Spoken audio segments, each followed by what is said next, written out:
Bismillahirrahmanirrahim. Assalamualaikum warahmatullahi wabarakatuh. Alhamdulillahirrabbilalamin amma ba'du. Sobahal khair teman-teman semua. Gimana keadaannya pada pagi hari ini? Insya Allah kita semua dalam keadaan baik, sehat, kuat, terjaga iman maupun imunnya. Sehingga kita semua senantiasa diberikan kelancaran untuk melakukan pembelajaran jarak jauh. Tetap semangat dan sukses untuk kita semuanya pastinya.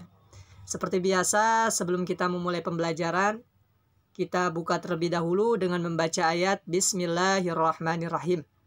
Bismillahirrahmanirrahim. Baik, adapun insya Allah pada hari ini kita akan belajar sejarah kebudayaan Islam atau SKI. Silakan dibuka buku paket kalian. Dan sembari disimak materi yang Bapak sampaikan. Insya Allah ada 3 bab yang akan kita pelajari di semester 1 ini. Yaitu pertama seputar ketabahan Nabi Muhammad SAW dan para sahabat dalam berdakwah. Adapun yang kedua yaitu kita akan membahas seputar kepribadian Nabi Muhammad SAW. Adapun yang ketiga yaitu hijrah ke Habsyi atau Habasyah. Insya Allah kita akan fokus terlebih dahulu untuk beberapa hari ini di bagian yang pertama. Oke, baik. Ke slide selanjutnya. Oke, teman-teman silakan dibuka buku di halaman yang pertama atau di bab yang pertama seputar ketabahan Nabi Muhammad SAW dan para sahabat dalam berdakwah.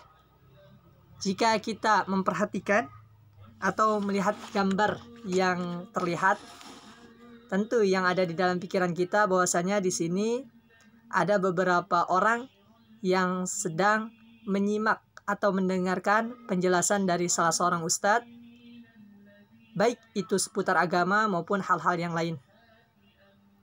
Ya. Adapun untuk lokasinya, kemungkinan besar itu di masjid, atau mungkin bisa di lapangan, atau mungkin bisa di musola, atau mungkin bisa di majelis ta'lim, dan lain-lain sebagainya. Dan tentu bukan kita memiliki pengalaman ketika kita berada dengan sebuah perkumpulan, terutama seperti halnya ini. Ketika sholat Jumat, mungkin bagi yang pria, bagi teman-teman yang laki-laki, atau mungkin sebuah majelis ta'lim, perkumpulan bagi perempuan yang ikut berkumpul. Adapun di sini tentu mereka menyampaikan dakwah Islam. Ya, adapun dan juga hal-hal yang lainnya. Nah, insya Allah pada hari ini kita akan membahas bagaimana Nabi Muhammad SAW menyampaikan dakwah Islam kepada masyarakat Mekah pada saat itu. Ya, oleh karenanya silakan kita buka di halaman yang kedua. Ya, tentu di sini kita fahami bahwasanya hampir di setiap daerah kita memiliki kegiatan dakwah masing-masing. Entah itu di masjid atau mungkin di lingkungan masyarakat, di majelis ta'lim atau di musola.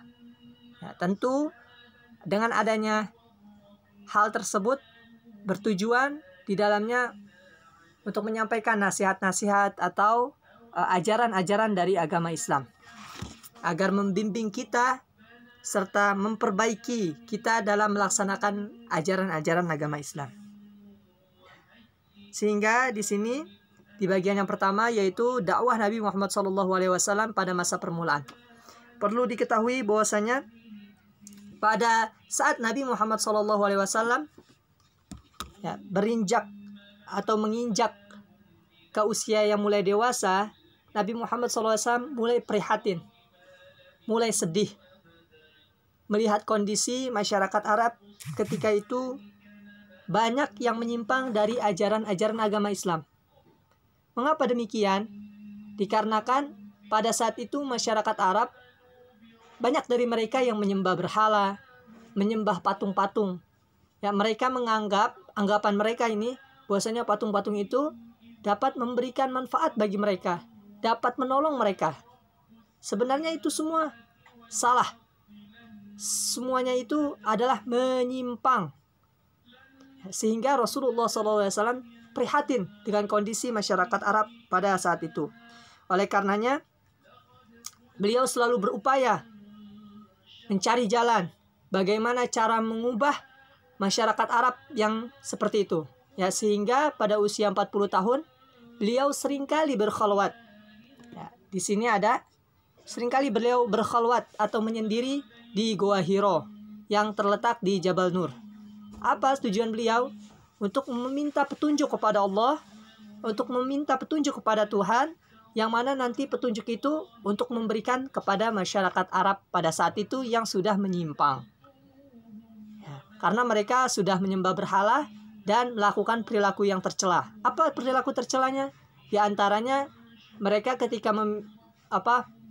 mengumpul atau berkumpul-kumpul itu senantiasa meminum minuman khamar yang memabukkan. Kemudian ketika mereka ketika kaum perempuannya melahirkan anak perempuan, maka anak perempuannya itu dibunuh atau dikubur dengan cara hidup-hidup. Tentu hal-hal ini merupakan sikap atau perilaku yang tercela, sehingga Rasulullah prihatin dengan kondisi tersebut. Ya, hingga akhirnya pada malam 17 Ramadan, ya di sini pada malam 17 Ramadan, bahwasanya Nabi Muhammad SAW didatangi oleh malaikat Jibril alaihi salam. Ya, yang mana malaikat Jibril ini datang dengan membawa atau menyampaikan wahyu kepada Nabi Muhammad SAW pada surah Al-Alaq ayat 1 sampai 5. Ya, tentu kita sudah sering mendengar, ya, dan kita juga sudah sering membaca, dan juga alhamdulillah di kelas 3 kalian juga sudah membacanya. Ya, yang mana kakak bacakan, bapak bacakan, a'udzubillahi minasyaitonirrajim, bismillahirrahmanirrahim, iqra bismi rabbikal ladzi khalaq, khalaqal insana min 'alaq, iqra wa rabbukal akram, alladzi 'allama bil qalam, 'allamal insana ma lam ya'lam. Shadaqallahul azim. Sehingga setelah Nabi Muhammad SAW mendapatkan wahyu dari Allah Subhanahu wa taala, pada saat itu Nabi Muhammad segera pulang. Ya, wahyu dari malaikat Jibril diberikan kepada Nabi Muhammad. Setelah selesai, beliau langsung pulang. Bergegas pulang, lalu menceritakan kepada istrinya, yaitu Khadijah. Ya. Dan Khadijah kemudian setelah mendengar dari penjelasan suaminya, yaitu Nabi Muhammad SAW, maka Khadijah mengajak Nabi Muhammad untuk bertemu sepupunya. Siapa itu, Kak? Siapa itu, Pak? Yaitu Waraqah bin Naufal. Waraqah bin Naufal. Siapa itu Waraqah bin Naufal? Ya, beliau adalah seorang Nasrani. Namun beliau adalah ahli kitab. Ya, beliau faham akan kitab-kitab yang sebelumnya, yang yaitu kitab Injil. Ya, mengetahui isinya, mengetahui maksudnya, sehingga Khadijah, istri Rasulullah ini mengajak kepadanya. Setelah berbicara, sharing, dan lain sebagainya, dan dia menyampaikan, Waraqah bin Naufal ini menyampaikan sebagaimana bahwasanya dari kitab-kitab yang Waraqah bin Naufal ini baca, bahwasanya Nabi Muhammad SAW akan menjadi seorang nabi dan rasul yang terakhir yang diutus oleh Allah Subhanahu wa taala, yang mana Nabi Muhammad diberikan tugas untuk menyebarkan agama Islam, ya, dan tentunya membawa kedamaian serta keselamatan bagi para pengikutnya. Nah, kita salah satu pengikutnya, dan tujuan Rasulullah mendakwahkan agama Islam itu agar kita semua selamat, baik di dunia maupun di akhirat kelak, sehingga kita dapat meraih surganya Allah Subhanahu wa taala. Adapun setelah diberikan nasihat tersebut, ya, di sini yang disampaikan oleh Waraqah bin Naufal, maka Nabi Muhammad SAW menunggu wahyu selanjutnya setelah surah Al-Alaq, yang mana kurang lebih beberapa hari ditunggu oleh Nabi Muhammad SAW. Akhirnya turunlah wahyu yang kedua, yaitu di surah Al-Mudaththir ayat 1 sampai 7. Yang mana di dalam surah Al-Mudaththir ini ayat 1 sampai 7 isinya yaitu tentang dakwah, agar Nabi Muhammad SAW mendakwahkan atau menyebarkan, menyampaikan agama Islam kepada umat manusia pada saat itu, khususnya di masyarakat Arab. Ya.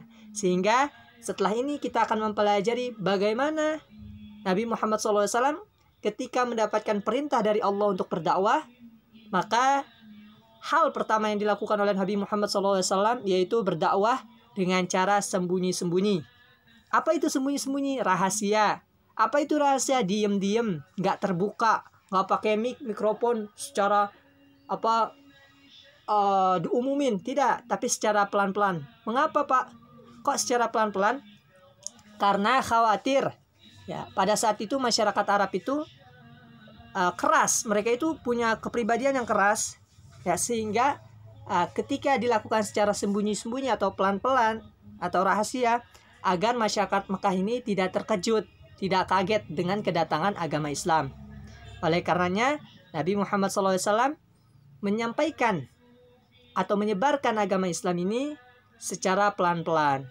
Apa sih tujuannya menyebarkan agama Islam ini? Agar tujuannya yaitu agar masyarakat Arab ini tidak menyembah berhala lagi, karena itu sudah menyimpang dari ajaran-ajaran sebelumnya ya, sehingga adanya agama Islam ini memerintahkan agar manusia ini menyembah hanya kepada Allah Subhanahu wa taala dan mengakui bahwasanya Nabi Muhammad SAW adalah utusan dari Allah Subhanahu wa taala. Jadi nilai apa yang diangkat? Yaitu nilai tauhid. Ya, nilai keimanan kita kepada Allah Subhanahu wa taala. Ya, ini nilai tauhid yang diangkat. Ya, mengajarkan nilai tauhid agar menyembah kepada Allah Subhanahu wa taala. Ya, sehingga tentu ya, selain itu Nabi Muhammad SAW diperintahkan oleh Allah Subhanahu wa taala agar manusia menjauhi terhadap perbuatan-perbuatan yang tercela yang tadi Bapak sampaikan. Ya, perbuatan-perbuatan yang buruk serta meninggalkan kebiasaan-kebiasaan yang buruk atau kebiasaan-kebiasaan yang tidak sesuai dengan ajaran agama Islam. Terus yang jadi pertanyaan, bagaimana Pak awal mula Islam itu disampaikan? Sembunyi-sembunyinya kepada siapa? Oke, baik. Adapun sembunyi-sembunyi ini yang Nabi Muhammad SAW lakukan untuk mendakwahkan atau mengajarkan agama Islam, yaitu yang pertama, beliau menyampaikan agama Islam kepada keluarga-keluarganya terdekat. Ya. Kemudian setelah keluarganya, beliau juga menyampaikan agama Islam kepada sahabat-sahabat terdekatnya, teman-teman terdekatnya, sehingga Islam mudah tersebar untuk masa-masa awal mula. Seperti itu. Ya, namun tetap bilangannya masih sangat sedikit karena masih dalam lingkungan keluarga dan sahabat-sahabat dekat Rasulullah saja. Seperti itu. Jadi insya Allah nanti di pertemuan setelahnya kita akan fokus ya bagaimana dakwah ya kepada keluarga yang Rasulullah SAW sampaikan. Kemudian bagaimana dakwah yang Rasulullah SAW sampaikan kepada sahabat-sahabat dekatnya. Insya Allah di pertemuan setelahnya. Alhamdulillah, mudah-mudahan dapat dipahami oleh teman-teman materi yang Bapak sampaikan. Kurang lebihnya mohon maaf. Wabillahi taufiq wal hidayah. Kita tutup dengan membaca ayat Alhamdulillahirabbil alamin. Alhamdulillahirabbil alamin. Assalamualaikum warahmatullahi wabarakatuh. Waalaikumsalam warahmatullahi wabarakatuh. Terima kasih.